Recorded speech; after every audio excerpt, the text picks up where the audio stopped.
Good afternoon, everybody. It's no secret that the American people have probably never been more frustrated with Washington. And one of the reasons why that is that over the past 5 years, we've seen an unprecedented pattern of obstruction in Congress that's prevented too much of the American people's business from getting done. All too often, we've seen a single senator or a handful of senators choose to abuse arcane procedural tactics to unilaterally block bipartisan compromises or to prevent well-qualified, patriotic Americans from filling critical positions of public service in our system of government. Now, at a time when millions of Americans have desperately searched for work, repeated abuse of these tactics have blocked legislation that might create jobs. They've defeated actions that would help women fighting for equal pay. They've prevented more progress than we would have liked for striving young immigrants trying to earn their citizenship. Or it's blocked efforts to end tax breaks for companies that are shipping jobs overseas. They've even been used to block common sense and widely supported steps to protect more Americans from gun violence, even as families of victims sat in the Senate chamber and watched. And they prevented far too many talented Americans from serving their country at a time when their country needs their talents the most. It's harmed our economy, and it's been harmful to our democracy. And it's brought us to the point where a simple majority vote no longer seems to be sufficient for anything, even routine business, through what is supposed to be the world's greatest deliberative body. Now, I realize that neither party has been blameless for these tactics. They've developed over years, and it seems as if they've continually escalated. But today's pattern of obstruction, it just isn't normal. It's not what our founders envisioned. A deliberate and determined effort to obstruct everything, no matter what the merits, just to refight the results of an election, is not normal. And for the sake of future generations, we can't let it become normal.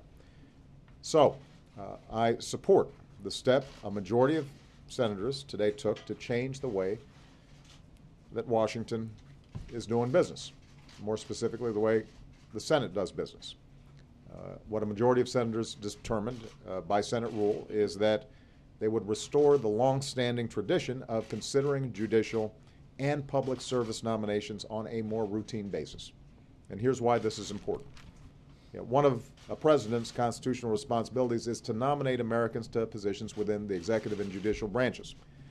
Over the 6 decades before I took office, only 20 presidential nominees to executive positions had to overcome filibusters. In just under 5 years since I took office, nearly 30 nominees have been treated this way. Now, these are all public servants who protect our national security, look out for working families, keep our air and water clean. This year alone, for the first time in history, Senate Republicans filibustered a president's nominee for the Secretary of Defense, who used to be a former Republican senator. They tried everything they could to hold up our EPA administrator.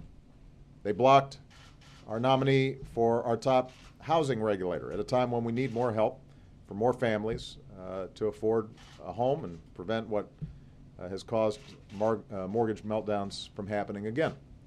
And in each of these cases, it's not been because they opposed the person, that there was some assessment that they were unqualified, that there was some scandal that had been unearthed. It was simply because they opposed the policies that the American people voted for in the last election. And this obstruction gets even worse when it comes to the judiciary. The Constitution charges the president with filling vacancies to the federal bench. Every president has exercised this power since George Washington first named justices to the Supreme Court in 1789.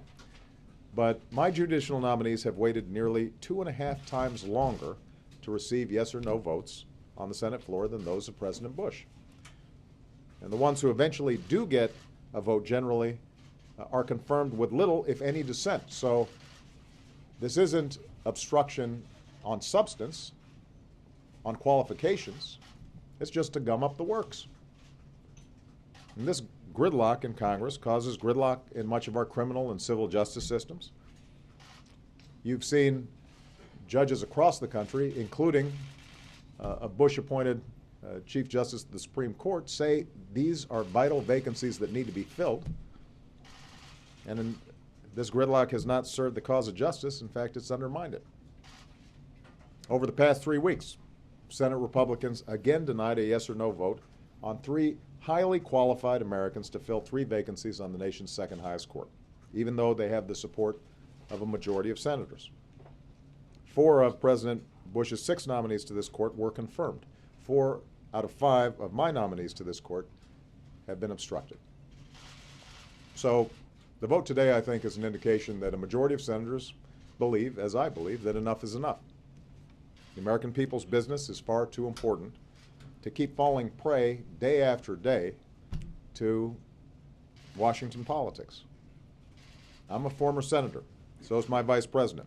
We both value any Senate's duty to advise and consent.